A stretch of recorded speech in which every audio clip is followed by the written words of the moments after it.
I'm one of the founders of the Rock and Roll Hall of Fame. I figured all this stuff out, with our committee before we ever launch it. It's clearly defined. People understand who gets invited, who doesn't, and why. If we're going to include things like rap or if we're going to include people like Dolly Parton, to me, it's all very confusing. It's a mess, and it doesn't make sense about the people who have been snubbed.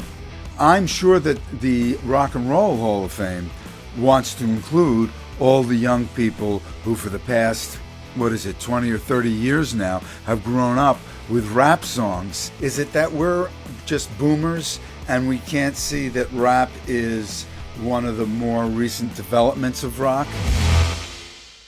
Welcome to this episode of Rock and Roll Royalty. Well, we're going to tackle a pretty controversial thing here. The title for this particular episode is, What is Wrong with the Rock and Roll Hall of Fame? And I have to tell you, this is pretty contentious. A lot of people say, how can the Rock and Roll Hall of Fame be inducting people like Dolly Parton, who's not rock and roll? And other people saying, of course, people like that should be in there. So is this the Music Hall of Fame or is it the Rock and Roll Hall of Fame? We all have opinions about this, so myself, Joey G, and Mark Guitar God Skanga, we're going to have a conversation about this because a lot of people, and I'll put myself in that category, are kind of disgruntled with certain people who absolutely should be in the Rock and Roll Hall of Fame, and then people who don't play or produce rock and roll are in. So it doesn't make any sense to me. We're going to have a conversation around it, and let's see what you think. I'd love to get your comments. Also, if you haven't already, subscribe to this channel. That way, when we have new episodes coming out, you'll know about it. But even as important or more important, make sure that you leave your comments. I'd like to know what you think. Maybe you think the Rock and Roll Hall of Fame is great and they're doing a great job. I'd love to hear that. Or maybe you think that they're misguided. I'd like to know that too. So let's get your comments. And right now, let's jump into this episode.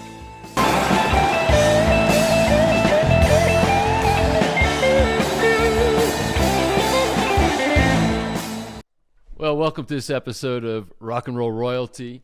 I'm Patrick Gentempo. I'm here with Joey G, and Mark Guitar God Skanga is with us.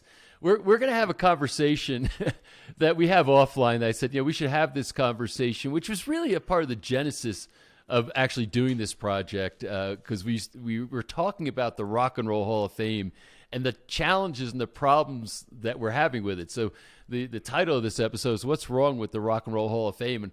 And we started to play around and say, there really should be a Hall of Rock royalty. Somebody's got to do this right because the Rock and Roll Hall of Fame is very confusing, and I think it's got it all wrong. And we're going to have a conversation around this. And, of course, in the comments, you could tell us how you feel also. But, Mark, I thought maybe you'd get us in the spirit of having this conversation a little bit with some rock and roll. That sounds like fun.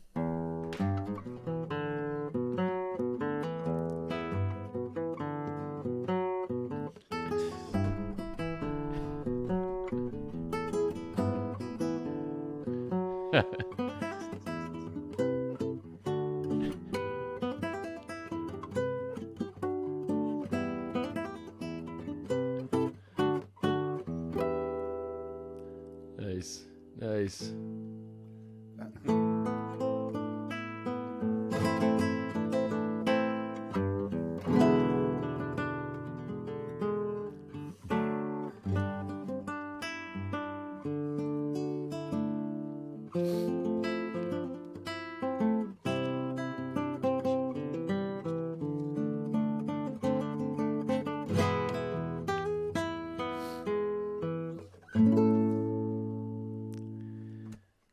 Joey G, does it make you want to grab you got the keyboard next to you? When you're doing Day Trip, right? I'm not really a drummer, but I had a drum set right here. I thought I'd try to accompany you, but yeah, at least a tambourine, exactly. Tambourine. Anyway, thanks, Mark. It helps get us into the spirit of the conversation here as we talk about rock and roll. So something happened recently that really kind of inspired us deciding to do this episode. We were all talking offline about it, and that was the Rock and Roll Hall of Fame nominating Dolly Parton, to be inducted as a performer. I jump in the shower and the blood starts pumping. Out on the street, the traffic starts jumping with folks like me on the. And we're saying, it's been like over time saying, listen, Dolly Parton's a great amazing performer. She's in the Country Music Hall of Fame, exactly where she belongs. And I thought Dolly Parton did the stand-up thing. She basically said, I don't really do rock and roll, so please withdraw my name. I'm paraphrasing it, but withdraw my name, from the nomination so that I don't somehow keep somebody else out that's more deserving of being in the Rock and Roll Hall of Fame. And the Rock and Roll Hall of Fame refused to take her name off. So they said, nope, you're nominated, you're going on. And basically, whether you want to show up or not is another story. So she just decided to be gracious and said, well, if I'm going to, if I'm going to be inducted, I at the very least should have, write a rock song. And then she said, I'm going to do a rock and roll album so that people like me don't look and say, why the hell are they putting Dolly Parton in the Rock and Roll Hall of Fame? She's never made a rock album in her life. She got it. And she basically was very public about saying, I don't think I belong here. And yet they put her in. So then what does Dolly do, being the class act that she is? They induct her. She writes a rock song called Rockin'. She gets dressed up kind of leather and rock and roll. And, I mean, man, she has still got phenomenal talent. And she gets up and she sings this, I thought, a really good song, composed song. But guess what? It still sounds like country music to me. It doesn't sound like rock and roll. I've been rocking, rocking, rocking since the day I was born. I've been rocking. Did either of you guys happen to see that performance? What'd you think of it, Joey G? I didn't care for it that much. It was nice to see her with the guys from Judas Priest, or whoever people were from. Hey, I have a question for you two guys. One of these are not like the other. Dolly Parton, Jay-Z, Cream, and NWA. They all have one. One is not like the other. Which one is not like the other? And they're all in the Rock and Roll Hall of Fame. They're all in the Rock and Roll Hall of Fame. What else do they have in common? Nothing. No, well, Jay-Z and Eminem do, but three out of four don't do rock. We're going to have to come to defining rock and roll. You realize where we're going with this. Yeah, and that's difficult, Mark, to your point. Of course it is. And I think it starts with making it easier. What it isn't before what it is. And yeah. Well, did you look up the definition? No, did you look up the definition, definition in the the Webster? Well, the definition I found a few, but they're all very similar. A style of popular music delivered in part from blues and folk, sometimes includes gospel, jazz, and country, and is marked by a heavily accented beat and a simple repetitive phrase structure. Not much of a definition. Well, what was that definition of pornography that one lawmaker was trying to say? Saying, I'll know. I can't really define. I can't really define it, but I know it when I see it, and that's kind of how I feel about rock and roll. So I mean, listen, right? I'm a fan of Jay-Z. I'm a fan of Eminem. I mean, I really like the music that they put out, but should they be in the Rock and Roll Hall of Fame? No, they should be in the Rap Hall of Fame. Dolly Parton is in the Country Music Hall of Fame, and that's where she belongs. So, but Mark, you're right about it being a slippery slope, and that's something that I think needs to be a part of this conversation. In our top singers, I brought up Joni Mitchell, Stevie Wonder, and Marvin Gaye, who offhand we don't think of them as rockers, but I think the three of us agreed that worked. So the question I have is, at what point, if we take any one of those, so is Joni Mitchell a folk singer and doesn't belong in rock and roll? You leave on laughing when you go, and if you... On the other hand, I can point to songs of hers with electric guitars and, driving beat, heavily accented, as the definition said. Should Stevie Wonder or Marvin Gaye be in the Rhythm and Blues Hall of Fame, which we don't seem to have one? No, and I don't know that there's a Rap Hall of Fame either. I think I'd say this: if the Rock and Roll Hall of Fame was called the Music Hall of Fame, then all of these people would belong because they all contributed music. but it's the Rock and Roll Hall of Fame. So And what makes it rock and roll for you? so let's talk, so that this is the conversation. So some people, like Joni Mitchell, for example, he said, she could be kind of like maybe in a separate category, called folk singer. Let's say like an Arlo Guthrie, right? Right. folk rock. But she, there's some people who kind of cross over and kind of traverse back and forth between these two areas. I would say that, for example, an area of crossover, because we started out talking about Dolly Parton, who is clearly a country artist. Definitively, I should say. Yeah. A country artist, where there's some country artists that can kind of traverse back and forth a little bit. They're a little bit, especially modern countries, a little bit more rock and roll. But we have the whole genre of Southern rock, for example. You take the Allman Brothers, you take Marshall Tucker Band, you take Leonard Skinner, those bands that are kind of outlaws. They've got some country roots. Even the Eagles have quite a bit of country roots in them. If you really look at them, weren't they considered country rock in the day? Yeah, they were. But it's country rock. when the It's first album to certainly was me country that rock. clearly is rock and roll as compared to Conrad Twitty or Merle Haggard. You know what I'm saying? Right. There's like it's literally a subcategory of rock called Southern rock, or maybe even country rock, but it's rock.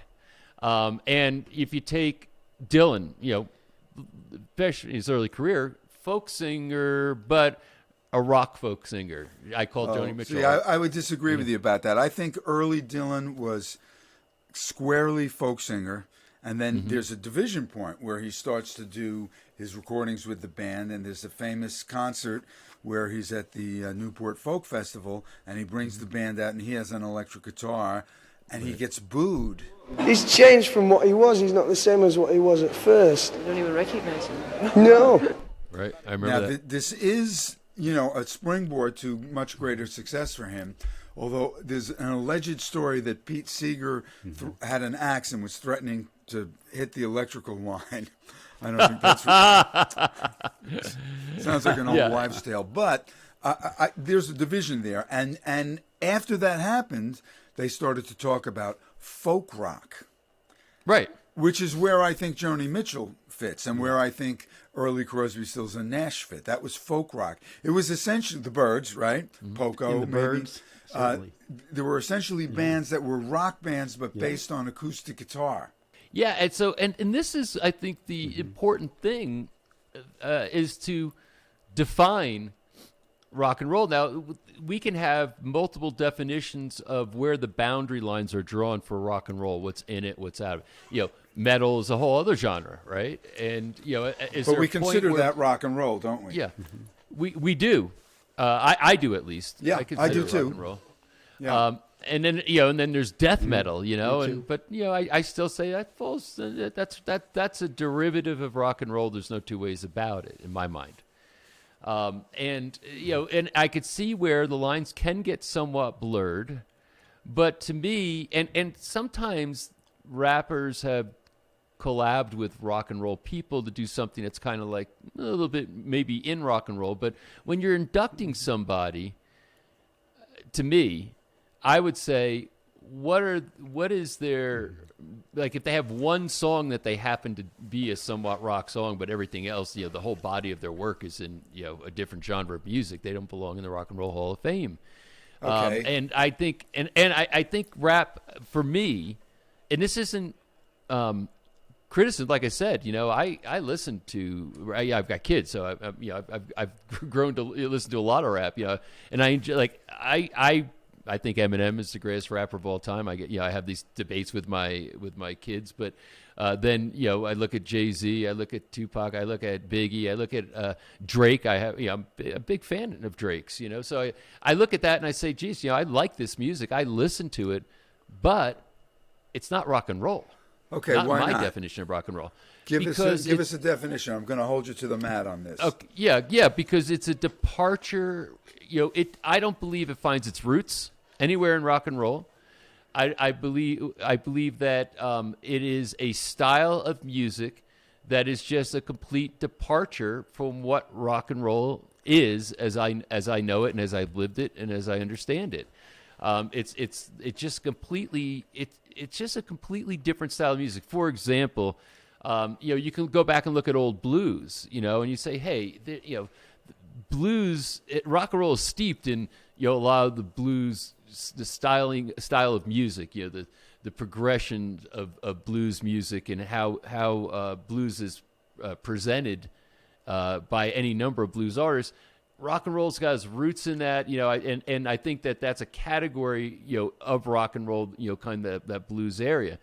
I don't see a roots or connection of rap in rock and roll at all. I don't see it as a derivative of it. I see it as a completely separate category. Okay, I agree with you, Pat. Let me start off by saying I agree with you. I don't think that those rap artists belong in the Rock and Roll Hall of Fame. But here's the difficulty I'm having. Rock and roll and rhythm and blues are basically growing out of the same place, right? And to me, a lot of the rhythm and blues, say from the 50s and 60s, we're on the borderline. Is this rock and roll or not? Remember that an artist like Chuck Berry originally starts out being kind of a rhythm and blues guy, because the earliest rhythm and blues, we go back to artists like Louis Prima, Louis Jordan. They sound kind of jazzy or jump blues. And then that gives birth to artists like Bill Haley, Chuck Berry, Little Richard, so on and so forth. All those, what we consider roots rock artists, right? But rhythm and blues, then we get the genre where it seems to be a little separate, like Motown, right? Motown, Stax, Atlantic. Those were the three big record labels. So, is that music? If you listen to Sam and Dave, is Sam and Dave rock and roll? Is it R&B? In my mind, yes. Yeah, and I'll tell you something that the Rock and Roll Hall of Fame did do that was smart. Is that one of the categories that they have for inductees is called early influence. So you can go back to some of the people you're talking about and say, they're not really rock and roll in the classic way that we understand rock and roll necessarily, but they absolutely are early influence that gave rise to this whole rock and roll thing. And I felt that was kind of a smart way to handle that. But then to me, rock in one respect is generational, meaning I believe rock and roll sort of starts with Bill Haley and the Comets in the very, very early. But what really kind of has it become a cultural phenomenon is the Beatles, right? And you could say Elvis, you could say Chuck Berry, of course. But I'm saying when it starts to blow up like as this whole thing, this phenomenon, then I think that's kind of the start of the real era of rock and roll, and then kind of progresses from there. I think that if we had someone in this conversation 10 years or 15 years older than us, you might get a different perspective, because Elvis and all of those artists at that time, Elvis, Bill Haley, Jerry Lee Lewis, Little Richard. I mentioned them. Yeah. Sure, I mentioned. But, I mean, we're saying that's pre-Beatles, but that was a big cultural shift when that happened too. Yeah, I guess I'm playing devil's advocate with you. No. This is the conversation. So Alan Freed, I think he coined the phrase rock and roll, and I guess he was referring to some of the groups that you were talking about, right? I think so. Yeah. Yes, that was his era. Yeah, and that's where I'm saying that was kind of the spark. I look at that as kind of the spark, and the Beatles kind of like the fire, and those things I think sparked it. And you're right though, because I'm sure it's generational. I'm born in 1959, so that probably has something to do with the lens I look through when I look at this. But I think that's all well handled, saying, hey, we've got the early influence, and then we've got the classic rock era, and then the cassette rock era, and you can kind of go up from there. But now we get into things like country and rap, and it's like those are genres of music that deserve every bit of respect that any other genre deserves. But when you talk about a rock and roll Hall of Fame, do those genres of music just get leaked into it? Well, there are crossovers. Johnny Cash is in both Hall of Fames, country and rock and roll. And and I believe he does belong in both. Although when I was younger, I said Johnny Cash. Oh, he doesn't belong in. You know, Yeah, where's the rock and roll? I don't know, Yeah, maybe. go ahead. but no, the Ring of Fire is certainly a song that it's, I guess, considered country-ish. But I find it a rock song sometimes too, especially when it's covered by rock bands. It certainly can be a rock song. But Johnny Cash doing it, I don't know if he even really did a rock song that I would consider a full-fledged rock song, except for the that 9 was Inch Nails later, song, yeah. which was more of a ballad, not a real. What rock. about And something even if he like- That was did very a late rock before he song, I passed mean, away. my point is, even if he did a rock song, does he belong in the Rock and Roll Hall of Fame because he Does did he a belong- rock yeah, does song? he belong in the Yeah, Hall? yeah. Just like you're saying, I mean, Blondie did Rapture. Does she belong Yeah, in the Hall well, of Fame? there No. is, and that's kind of there are You know? segues from people who kind of like some of the early rap songs, sort of started, from rock and roll and moved over. Yeah, Early hip-hop. rock and roll has a big connection to what we later called country music. And an artist like Johnny Cash, he was not immediately embraced by the country people. He was seen as a rockabilly artist. And you know that sound, dum, dum, dum, dum, dum, dum, that That's his right, he trio was. always had. That was considered rock in those days.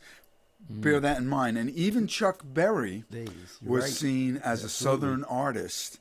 There's a famous story about him getting hired somewhere way down south, Tennessee or Alabama or something, and he shows up at the gig, and the owner says, "Can I help you?" He says, "Yeah, I'm Chuck Berry. I'm here to play." He says, "You're Chuck Berry?" They thought he was a white rockabilly artist. right. So what I'm trying to point out here is that the definitions and the borders of these things are not as clear as you may think. Johnny Cash really was a rockabilly artist at that time, and now a lot of the contemporary That's right. country guys, it's rock and roll with a cowboy hat. I know There's no other way for me to say it. the modern country is sort of Southern rock at this point more than it is. Yeah, there's also, old-style have you country. heard these country songs where they incorporate rap into it? Oh yeah, Oh, yeah, Oh, it's, yeah. it's kind of a thing. No. They're going on. I'm sitting on my pickup truck. I'm looking haven't at my heard- baby, and I'm Oh, drinking wow. from a Dixie cup, and yada yada yada. Yeah, but it's yeah, rap. yeah. They're Yeah. just rapping about country subjects. and these are new. And so this is the thing. It almost begs the question: is rock and roll dead? Meaning, what's coming out now? I mean, there are a couple of I think new bands that are playing old style rock and roll. Like I don't know if you've heard this band, Greta Van Fleet.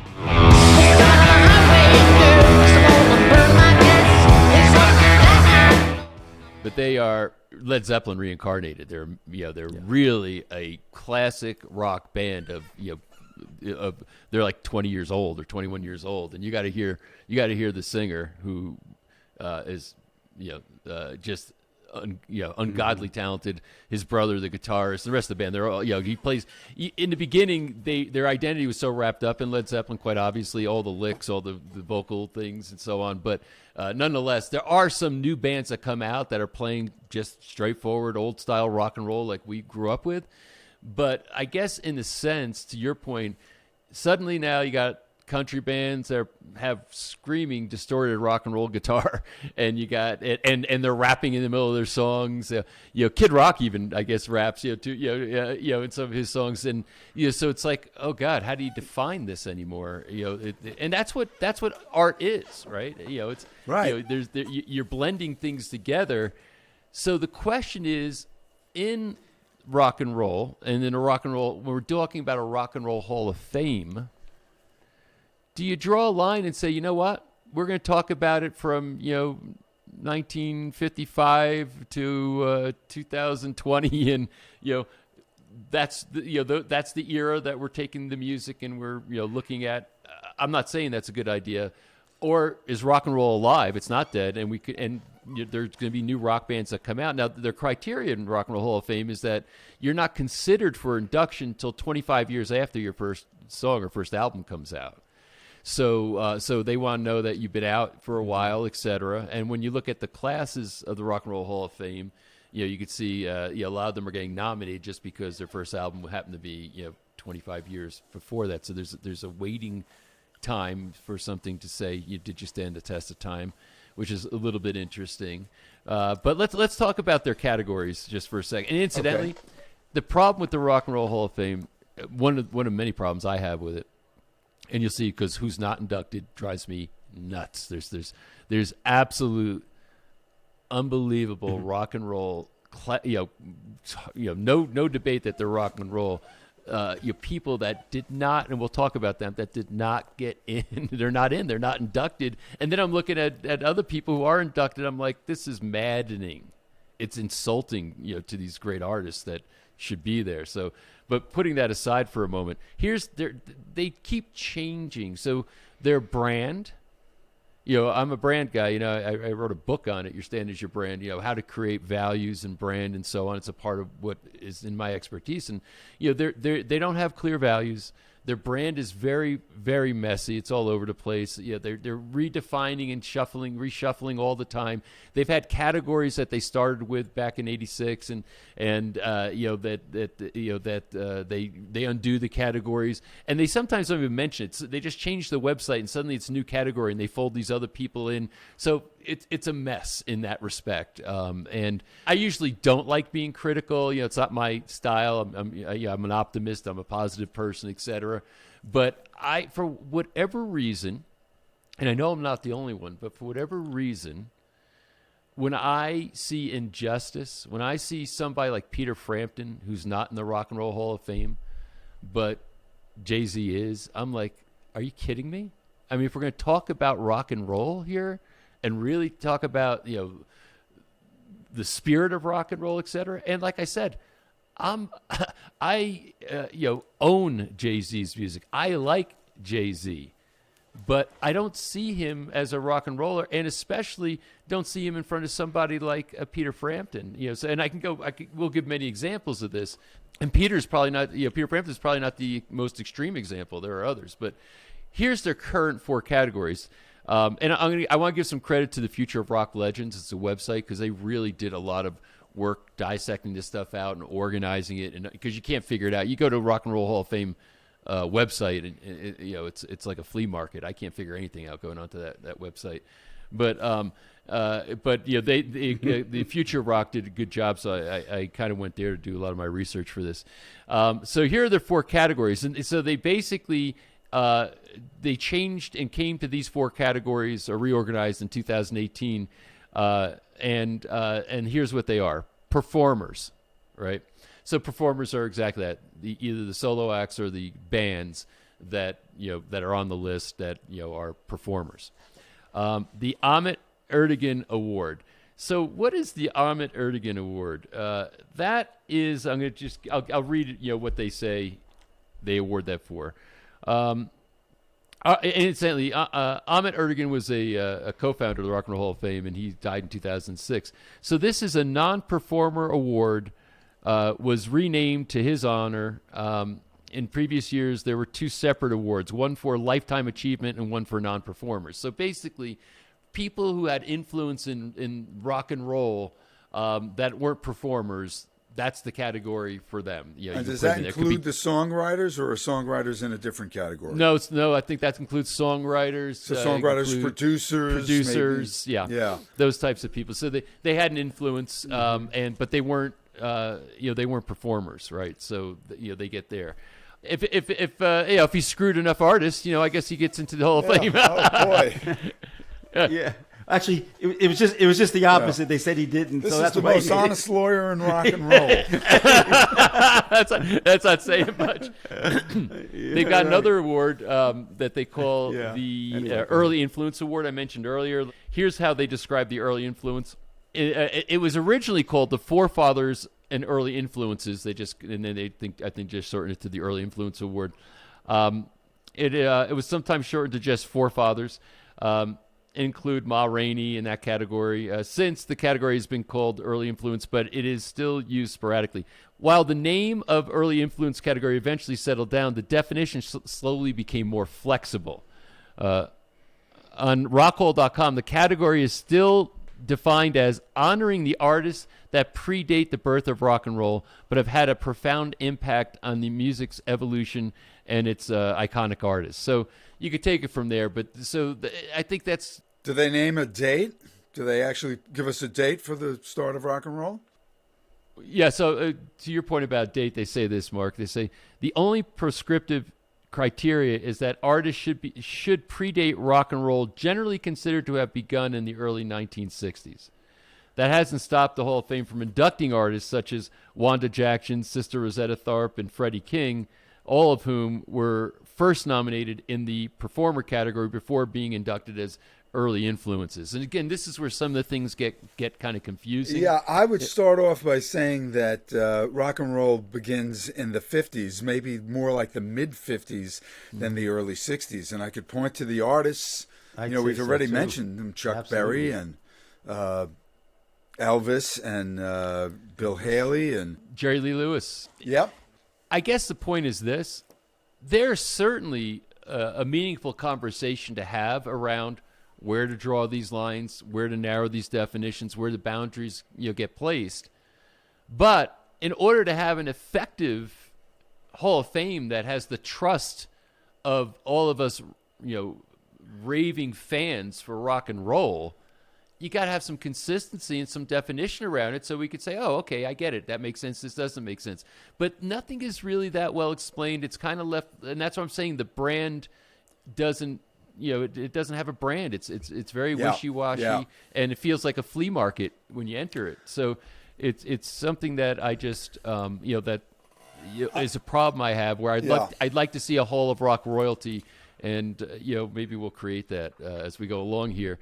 I'm with you on this, Pat, because I don't see how you put somebody like Jay-Z and Sting, side by side, like we're going to. Sting's vote on not in them that as Rock and Roll performers. Hall of Fame, incidentally.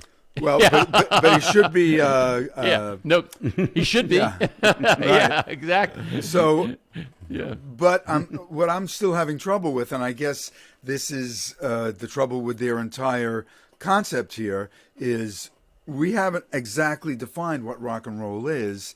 And are we going to say that a rap or a hip hop artist belongs in another category? That becomes the question. Or, in the broadest sense of the word, do they fall under rock and roll?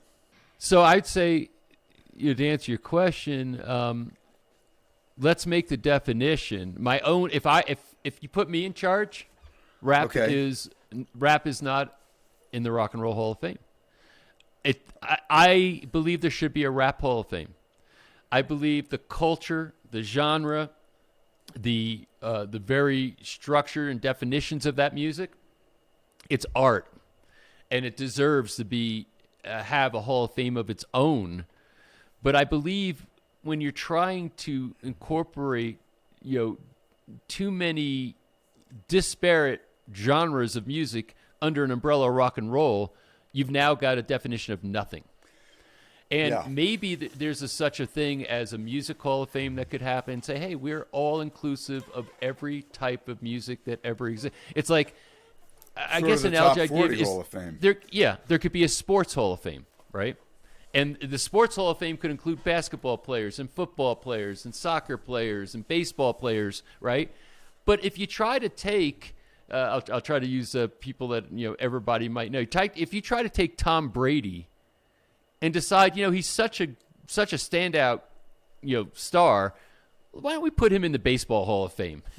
Well, but listen, they kind of look this. But what's the argument? Well, listen, in baseball they throw a ball. Tom Brady threw a ball, so it's. Yeah, and maybe he played baseball once in a minor league or something. Yeah, let's put him in the Baseball Hall of Fame. That's what it's like trying to put Jay-Z in the Rock and Roll Hall of Fame. Jay-Z belongs to be in the Rap Hall of Fame. Maybe if there's a thing called Music Hall of Fame, but not the Rock and Roll Hall of Fame. Well, but what about the line that connects rhythm and blues and rock, and isn't rap music, isn't Jay-Z's music and hip-hop music growing from those same roots of rhythm and blues? Can't we draw that same line? So, great question, right? And that's what I'm saying. You can make arguments like saying, well, Tom Brady threw a ball, in baseball they throw a ball. To me, that's kind of the stretch. So my background, I have a background in neurodiagnostics and neurology. That's a big part of what my career was spent in. but primarily I'm a philosopher. So I always come and approach these things philosophically. And I was one time sitting in a meeting where a presentation was given by a very prominent neuroscientist named Carl Pribram. And in philosophy, we talk about the difference when we're trying to identify things or understand things. We talk about something being different in degree or different in kind. Okay, like I'm with you. Yeah, so you're with me, right? Is this different in just it's it different in degree, or is it a different thing altogether? So I asked Carl Pribram this question because he a lot of his research as a neuroscientist is in the study of consciousness, and I don't necessarily agree with some of his conclusions, but that doesn't matter. He's I think he's since passed, but he's very preeminent, brilliant. I'm talking about genius, and I raised my hand in this room where this meeting was happening, and I said, Dr. Pribram, I said, when it comes to the consciousness of a human being and the consciousness of a dog, they're both consciousness. I said, are they different in degree or are they different in kind? Meaning, I think maybe it's self-evident, but meaning, hey, they're both consciousness and the only difference is the amount of consciousness is different in degree. Or is it really two different things? And he said something to me, this is probably going back 20, 25 years ago, but it was such a profound, instantaneous response that it hit me like right between the eyes. And he said this, when something is different enough in degree, it is different in kind. And that's how I feel about rap. Well, Pat, that is a very well-spoken argument because I've been sitting here thinking, okay, is it that we're just boomers and we can't see that rap is one of the more recent developments of rock that we don't? Because I ask that question of myself all the time. I'm not a fan. In other words, I don't listen to rap music because, I don't turn that radio station on. It doesn't speak to me. I like melody and harmony, that's what I'm looking for in music. So I'm much more inclined towards what we're calling rock and roll. I'm much more inclined towards jazz, folk, this kind of thing. But I do have to ask the question, is it, exactly as you put it, a matter of degree? Has the degree changed that much? I'm sure that the Rock and Roll Hall of Fame wants to include all the young people who for the past, 20 or 30 years now, have grown up with rap songs as their Beatles, as their Who, as their name all the bands that, we've discussed in previous episodes. I'm sure the Rock and Roll Hall of Fame wants to draw those people in for viewership and to keep the Rock and Roll Hall of Fame moving forward. Right, I'm sure, but then don't call it rock and roll. Call it the Music Hall of Fame. It's my thing. I think that rap is different in kind, not different in degree. Joey G, what's your thought? No, I agree with you. It's I don't find rap to be rock and roll. Yeah, I never did. I like when they incorporate it. I like when they incorporate sample, rock right? and roll into rap. Sometimes when they sample. I really do like. I listen to those rap songs because I can relate to them because of the rock side, probably. But there's a lot of rock artists I really do like. I really do like Eminem, like you do too. I find him fascinating. He's a genius. And a genius. His aesthetic is very dark, but the guy's a genius. There's just no two ways about it. Yeah, and the way but again, I don't think it belongs in the Rock and Roll Hall of Fame. I'm with you. It's like putting a rugby player in Canton. And this is a really good discussion. But if I'm one of the founders of the Rock and Roll Hall of Fame, I figured all this stuff out, with our committee before we ever launch it. It's clearly defined. People understand who gets invited, who doesn't, and why. If we're going to include things like rap or if we're going to include people like Dolly Parton, then we're going to be able to look at something to explain why that is. To me, it's all very confusing. It's a mess. And it doesn't make sense about the people who have been snubbed for years and years and years who aren't in there. And then you have people who, literally the vast majority of rock and roll fans would say that's not rock and roll. I mean, it's just the way I see it. You know, And- on an emotional level, I agree with you 100%. I've just really wanted to see if we could come to some kind of a definition, and it is very hard. Yeah. Very hard to define very hard. rock and roll. Well, let's try. Let's work on that for a minute or two. Let me just give the fourth category, so we have all four categories for the sorry. Rock Hall of Yes. Fame. Yeah, the fourth one is the award for musical excellence, which they started this category in 2011. They used to have a thing called the Sideman category, which was from 2000 2009, and that was retired in 2009. All the 15 inductees that were in that category were moved into this new award for musical excellence. So, the let me give you a little. I'm reading from a little bit here what they say about the award for musical excellence, which is an honor that is now used as a catch-all for performers, songwriters, and producers. So this is kind of weird because they have the non-performer category, which is that other category. Never mind that performers have their own category and producers and songwriters. I'm quoting now, incidentally, from the Future Rock Legends because I felt like this guy did a good job, like kind of looking at the contradictions here. He said, never mind that performers have their own category and producers and songwriters have traditionally been inducted into the non-performers category. The Rock Hall has used this category as a way to induct artists like Leon Russell, the E Street Band, Ringo Starr, and Nile Rodgers without having to go through the formality of putting them on the ballot that is sent to the voters. This award was originally called the Award of Recording Excellence, but has changed. So what happened, I think, to the Rock and Roll Hall of Fame, is that they started to see people like Leon Russell or Ringo Starr, whatever, saying, oh, they're not making it to the ballot. The nominating committee's not even putting them up there, but my God, they're iconic. So what do? Oh, let's just make up a new category for them, which defeats their process. They're basically saying, hey, we fucked up. We don't have the right process. And then they try to create, these workarounds, and then they use these workarounds for periods of years, and then they decide, that's not really working. Let's do this. And what I hate about this is I want someone, we idolize these people, right? At least I do. These rock icons. We call them royalty. This rock and roll royalty, right? We idolize them. Yeah.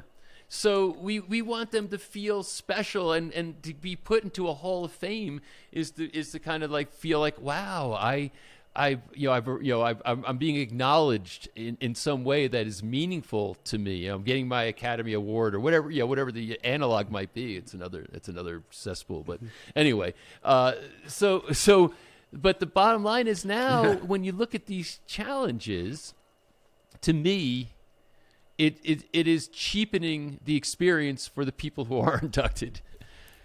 So the whole thing is just in a way. The question that I have is the Rock and Roll Hall of Fame trying to make us aware of great artists? And certainly, for me, Leon Russell and Ringo Starr deserve to be in there.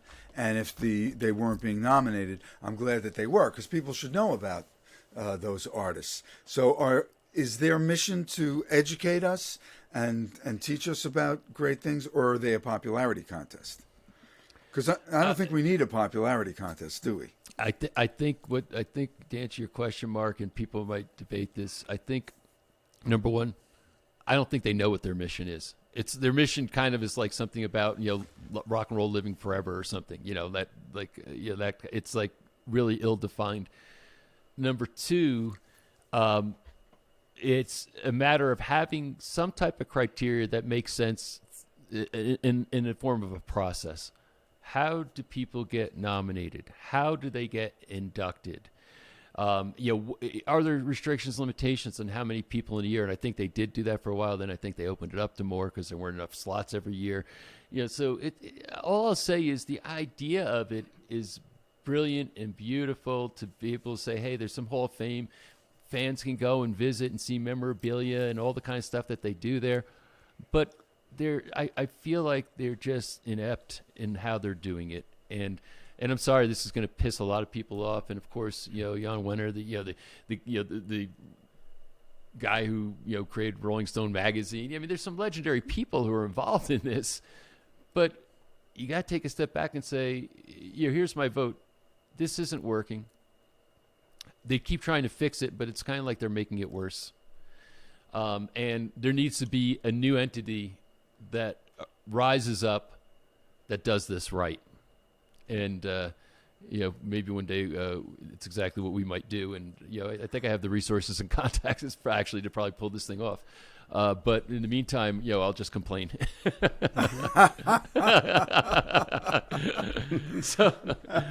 So I guess I want to just do two more things because we can go on forever here. One is maybe saying how would we define rock and roll, right?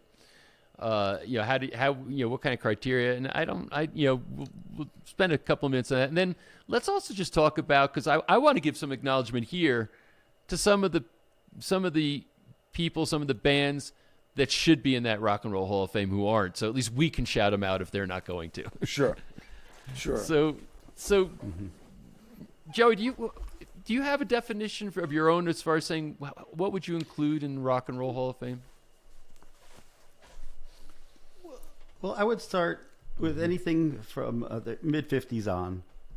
It would have to be nothing prior to, like, say, 1954 would fit into that into consideration, and then it would be certainly, and lack of a better term, popular music is what it grew from, and then went into more of a hard rock. And so when I think of rock, I think of 70s, 60s AM radio, and then I think of hard rock into the early 70s, and then from there on, it starts to morph into other things. Like I almost can make it continuous from just previous to the British invasion through the early 70s. That's probably the first category. Yeah. I'd almost break it into years. Yeah. And have categories of years. Yeah, because you got new wave came, right, and then punk rock. Right. Sure. Yeah, and I consider them rock, certainly. But then how punk rock can get so far gone that sometimes, and it gets electronic.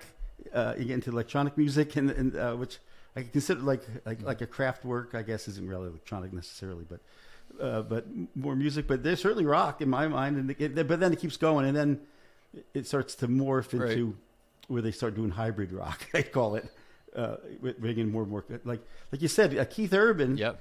When you hear him play guitar, he's like a rock guitarist. I mean, even though he's considered a country artist, no doubt. I'd rather see him in that. He would make more sense in the Rock and Roll Hall of Fame because he would fit. He would fit, kind of. I wouldn't be bitching about him the same way because of what he does. So anyway, I'm more of like there's constitutionalists. I'm more of a pure rock purist. I don't think anything outside the line that what if it was that's an interesting thing. What if it was self-identified? What if we went to Keith Urban and said, Keith, how do you identify as a country artist or a rock artist? Right? And wonder how they were. If I went to Jay-Z and said, Jay-Z, how do you identify as a rap artist or a rock artist? They might not want to box themselves in like that if you ask them, because they might say I'm a musician. No, that's what I would say. I wouldn't, because they just like the Rock and Roll Hall of Fame is trying to broaden their appeal. They want to their appeal as broad as they can. It's very interesting. I've always been a fan of the music that was on the cusp of two different styles. I loved Blood, Sweat, and Tears in Chicago. They called it jazz rock. But right. That really appealed to me because of, those different elements that were in there. I loved the folk rock where we had acoustic guitars playing that. I tend to like a lot of that kind of stuff, even in, more serious music. Like I love late Beethoven where he's no longer a classical artist. He starts to become a romantic artist, in the different eras there. But it makes it very hard to define just what is what. And, I would put forth the idea there are no really hard and fast lines. This comes back more to the definition of pornography. I know it when I see it. I know it when I see it. I can't define it for you, but I know it when I see it. Yeah. Yeah, I had about 7 jokes run through my head right there. I find the same thing with jazz artists. It's even worse with jazz artists, because they get very serious about it. Like, what is jazz? And, the minute that you had jazz artists playing electric instruments, people got very upset about that. Yeah. So I try to keep an open mind. So I think where we're at is, I think we can all agree it's really difficult to basically draw hard lines and say, here's the rock and roll tent, and this is who can walk into that tent and who's outside the tent. I think we can safely say that there are there's music and musicians and artists who's squarely fall in there. I mean, it's like not there's no conversation. They're right down the center of that lane. And that there's some people who maybe are kind of on that edge that you're talking about, saying, it's kind of here or kind of there, or maybe even music genre, like, pop. Joe G brought up pop. I mean, like Michael Jackson. To me, Michael Jackson is rock and roll. I mean, it's pop music, what was considered pop music, but electric guitar, beats, rhythms. So to me, that's rock and roll music. Even though it's sort of like pop version, versus alternate rock, alternative rock and roll, and all these other things that have come out. And so I think some of them are really easy to say, yeah, this is so on. And then we get to the point where some of it, to me, it's so different in degree, it's different in kind. Whatever argument you try to make, I think it's just outside the tent. And then there's some that I think there's going to be a lot of conversation around to try to figure out where that line is drawn. But I'll just summarize and say it's hard. It's hard work. It's complex. I believe that if you're going to take responsibility for doing something as important as having a Rock and Roll Hall of Fame, this work had to be done up front. And if it wasn't done up front, it needs to get cleaned up. I still find that I have flexibility. I'd say, okay, maybe they didn't premeditate everything that should have been done to Clearly think through for their process. Yeah. But okay, that's 1986. By 1996, yeah, we got our shit worked out. That's the iteration process over time where you go, in business, they call it Six Sigma. You're just perfecting it through time as you're shaping it, and you're getting as close to perfection as you can. Mm-hmm. But what blew my stack was we're at 2022, and now, I mean, at this point in time, they're still inducting Dolly Parton, and you got Dolly Parton saying, "Take me off the thing. I'm a country artist. I don't belong there." You got the person they're trying to put in there saying, "I don't belong there." Yeah, and they still insist on putting her in, and again, she's an unbelievable talent, and it seems like a very beautiful spirit as a human being. I don't know her, and then she just graciously says, "Okay, well then let me at least, for herself, her own integrity," she said, "let me put out some what might be considered more rock music, so I can feel like I have some integrity if I'm going to show up and accept your award."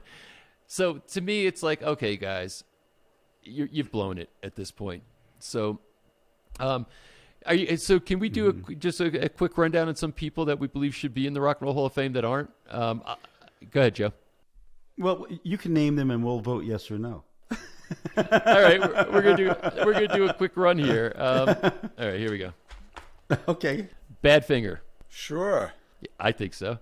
I mean, compared to others, Barry White. No. You say no. That's interesting. No. Okay. Yeah. I would have gone with him. I would. Yeah. Well, you can't. I would say differ. based It's like okay. if you have Marvin Gaye in, you can have Barry White in, that kind of thing, right? Here's one. Okay, this should be an easy one. Billy Idol, in. Yeah. Blood, Sweat, and Tears, In. Generation, yeah. in. Blue Oyster Cult, In. Yes. Are we voting on how much we like them, or are we voting on are they in the category? Are they a Hall of Fame act? Oh, I see what you're saying. Okay, then I don't know their music even well enough to say. They have some great songs. I don't know that they're Hall of Fame. And in that level. case, I withdraw Barry White. Okay. No. All right. Yeah, Barry White. I was going to say, Okay. I'm not. Because he's more of a disco artist to me. Yeah, he's not one of the ones that gets me like he should be in.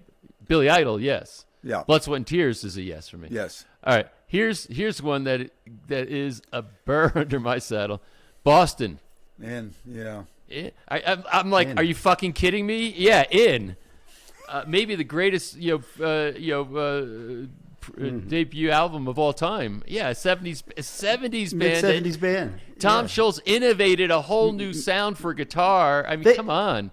Right. They kept the early 70s rock pure Yes. when disco was trying Right. to muscle its way in. Boston Right. kept Boston that album and they had 3 albums, but his first album especially kept rock pure and innovative. Sure. Bryan Adams? I'm still on Sure. the Bees.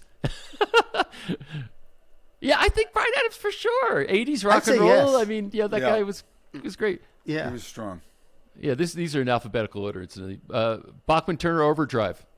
And I'm on the fence with them. Yeah, I'd say yeah. BTO's in. Cyndi Lauper And in. Dave Matthews Band and in. Yeah, Eddie Money. In. and He's got a lot of. I think about it. In. It might be because I'm from the East Coast. He's Long Island, but okay. Here's another one that's so easy. Emerson, Lake and Palmer. and Right? In. Yeah, they should be in. Foreigner. Yeah. and In. Grand Funk Railroad. and In. I can't believe they're not in. The Guess Who. Yeah, they should and In. Ian Hunter, Mott the Hoople. borderline for me. be in. Yeah, I don't think so. I don't think so. In Excess. I don't know them well. Yeah, I would put them in.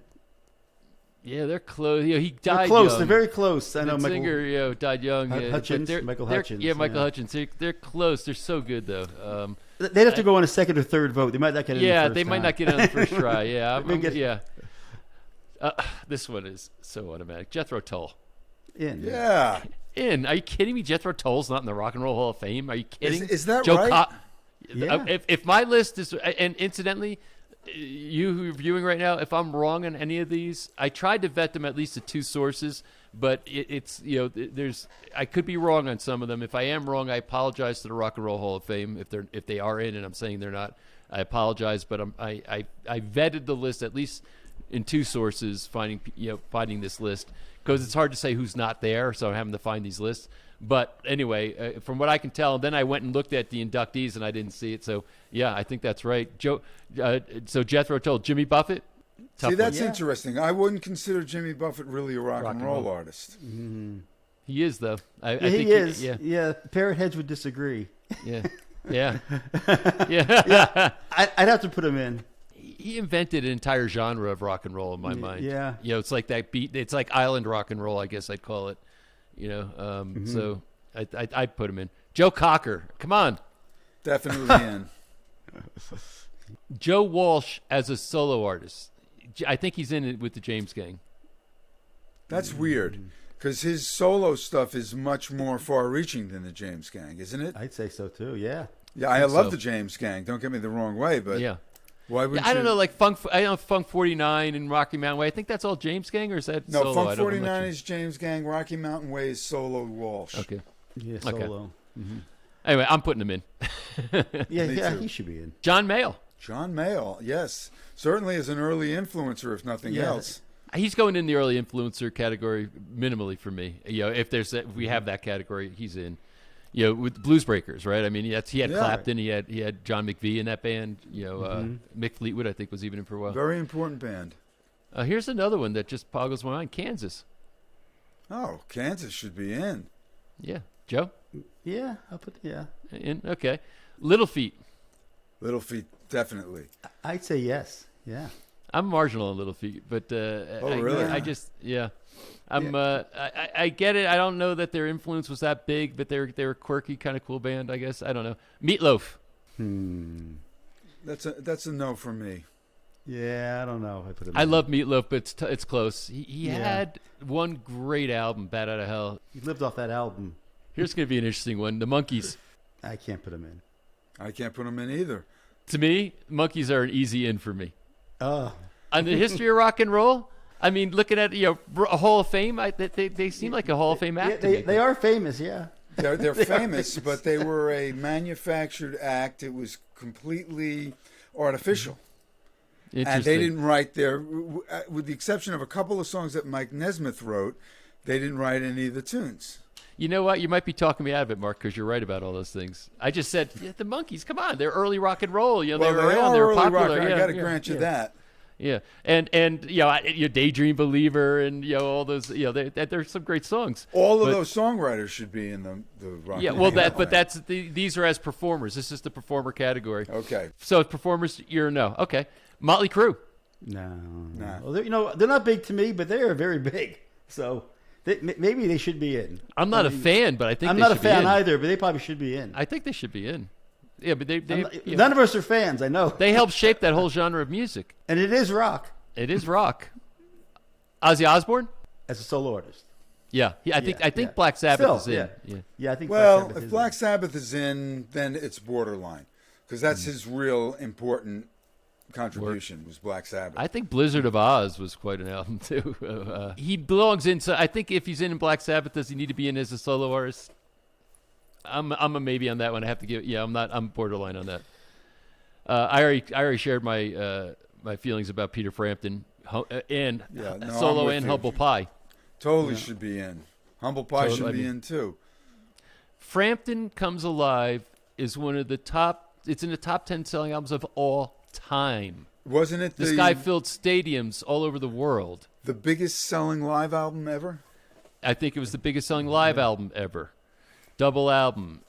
You know, I don't know how Peter Frampton. It's like it wrote his songs. Also, phenomenal top tier, tier one guitarist. I mean, just I don't know how you don't put him in. No, I mean, the rest of his catalog too, with playing on All Things Must Pass. He was a very sought after musician of musicians to be on their albums. Yeah, it wasn't just his own albums. He played on George Harrison's stuff and other albums, plus Humble Pie. He should I be mean, in. Great come on. guitar player. Got to give it up. Yeah, yep. Phil Collins as a solo artist. I think Genesis is in. His solo career, I think, was just as big as Genesis. Me I don't too. know. I think he should be in. He's an in for me. So Mark on Phil Well, Collins. I'm a little borderline, and I have to bring this up. I don't think we're talking, or should be talking, popularity. I think we should be talking significance to the genre. And in that regard, I think his solo career was mostly forgettable pop tunes, where I think that Genesis was a very important artistic band. I think that's a valid point. Yeah. Although I liked his solo stuff too, though. I liked it, yeah. but liked it and saying it's Hall of Fame material, a little different, right? Yep. Procol Harum. I think Procol Harum's an in for me. They're an in for me. Yeah, I think so. I would vote they did. Gary Booker. So here's one again. Not a fan, but they should. I think I'd be considered Rage Against the Machine. I can't say I know their stuff well enough to say yay or nay. Isn't that Tom Morello? Morello. Right? Is it the guitarist? Yes. Sonic innovator. I mean, what things he did with guitar. I don't know. Well, you have a good point. They may be really somebody that should be in there. They're rock and roll as far as I'm concerned, and even though it's not like they're not in my playlists necessarily, I just feel like they're somebody who deserve to be in. That's me. Another one. What do you say about REO Speedwagon? Kind of pop for me. I don't know that I think they're significant. Yeah, I don't think I vote him in.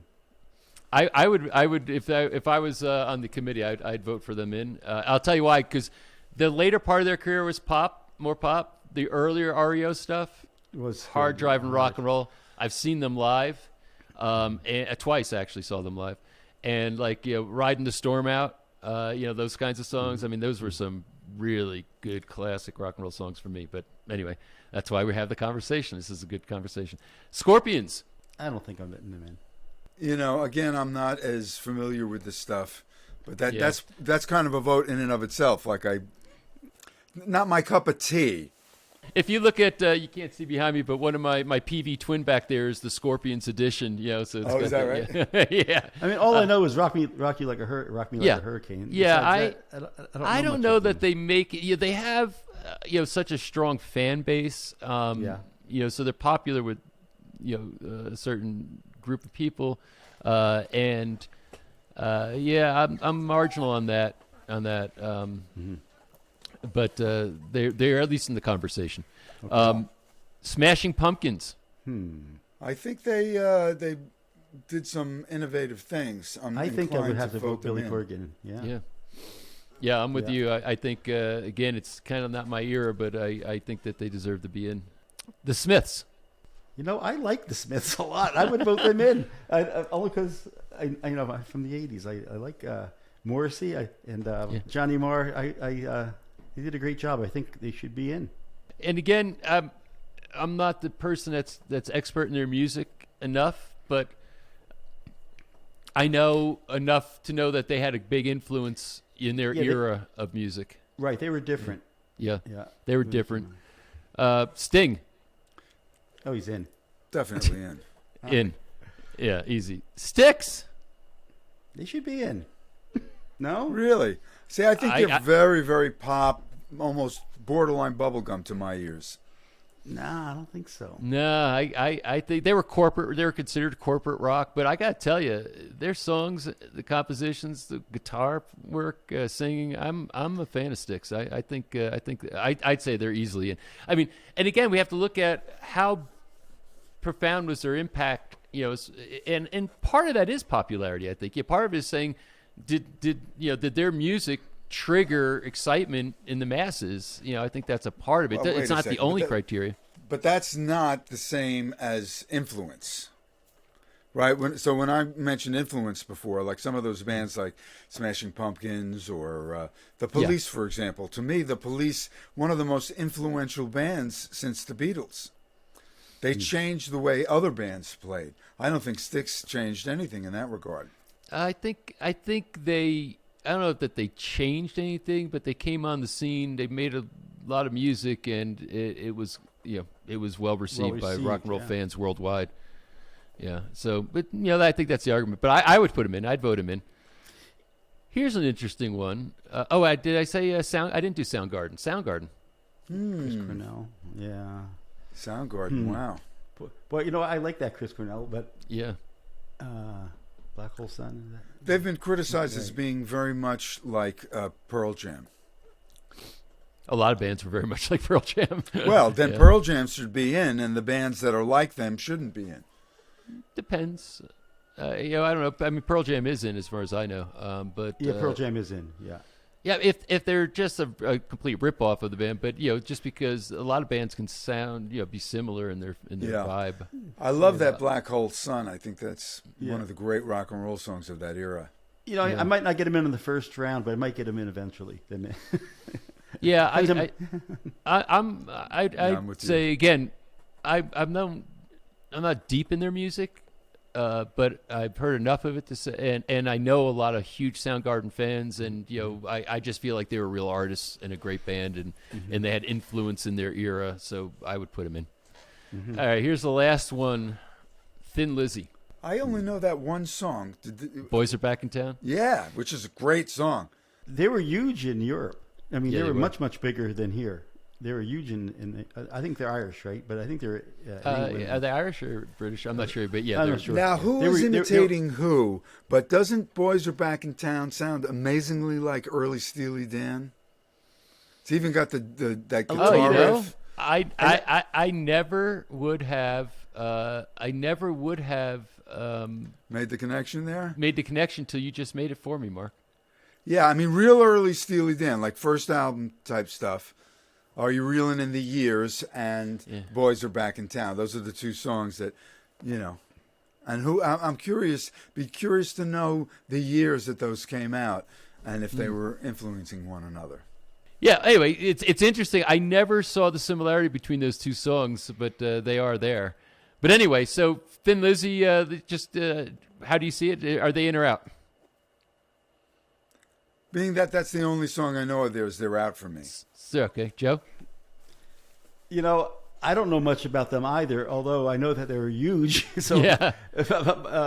I hate to seem like I don't want to vote for it. I don't know, so I have to say no. But Yeah.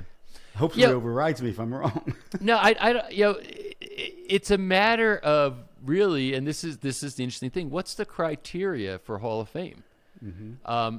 Is it good? Is it great, or is it the greats of the best of the greats. It's Right. it's sort of like I could make an argument on a band like Thin Lizzy. They put out some great music, they were popular, etc. I don't know that they go into the Hall of Fame though. Right. But if I were to take people who are in the Hall of Fame and compare them, if the bar is set by the people who are inducted already, Thin Lizzy is in easy. Exactly. Right? Yeah.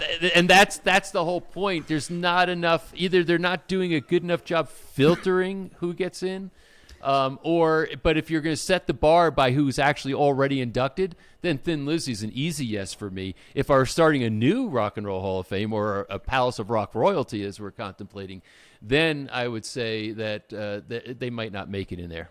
The number of people they vote in a year, I think, is 4, 5, 6, whatever it is. It's more than that now, but go ahead. Is it more than that? Maybe if it was more, maybe it was only 3, and then every 5th year they let 10 in.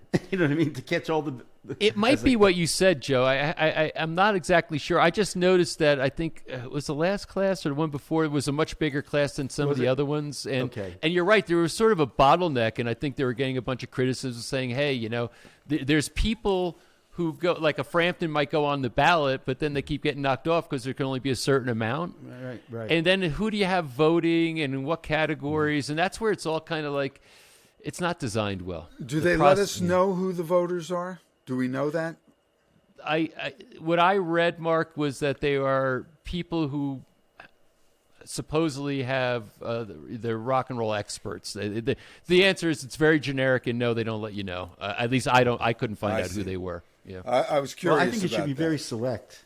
Maybe 3, 4 a year, and then 1 year, every 5th year, you put in 8, 10 to catch the run over. That's a nice idea, Joe.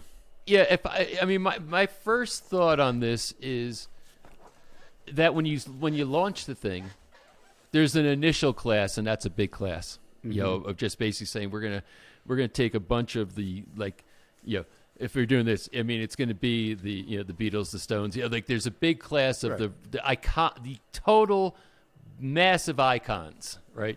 They're basically the seed class that gets this thing started, and the bar is set very, very high with them. And then you have a limited amount every year. So we'll contemplate this. It's easy to be Monday morning quarterback here and look at how they've the Rock and Roll Hall of Fame has been a disappointment in so many respects. But in the end, I think I'm justified in my criticisms, and I'm not being critical.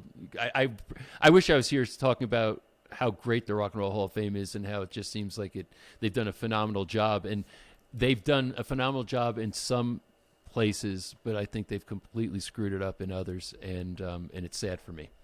So final thoughts, quick, just few second final thoughts, Joe. I'll go with you first, then Mark. Well, I certainly think they need some competition. I'm glad there is a Hall of Fame. I just wish they had done a better job, and maybe, that's like I said, maybe it can be improved upon. Thanks, Joey. Mark? Yeah, I agree with you, Joey. I'm glad there is a Hall of Fame. I would like to see it be more of a critical and educational type of a thing. I feel like it's dangerously close to the Academy Awards, where it's a popularity contest, and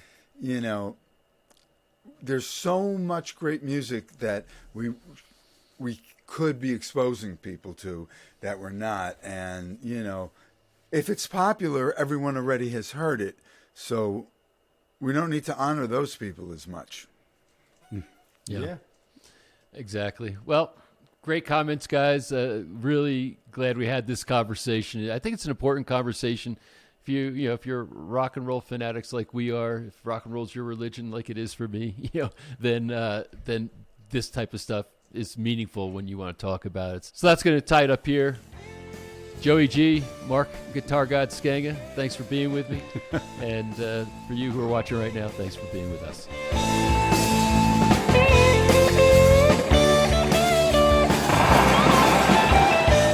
That completes this episode of Rock and Roll Royalty, and what's wrong with the Rock and Roll Hall of Fame. If you haven't already, put some comments down there. I'd like to hear your views. You've heard ours now. This is a very controversial topic, something that I think is worth discussing. If you love and care about rock and roll like I do, having a Rock and Roll Hall of Fame is something that is kind of important, and we want to see that whoever is guiding that is being a good steward of rock and roll. So anyway, thanks for being here. In the meantime, also, if you haven't, please subscribe.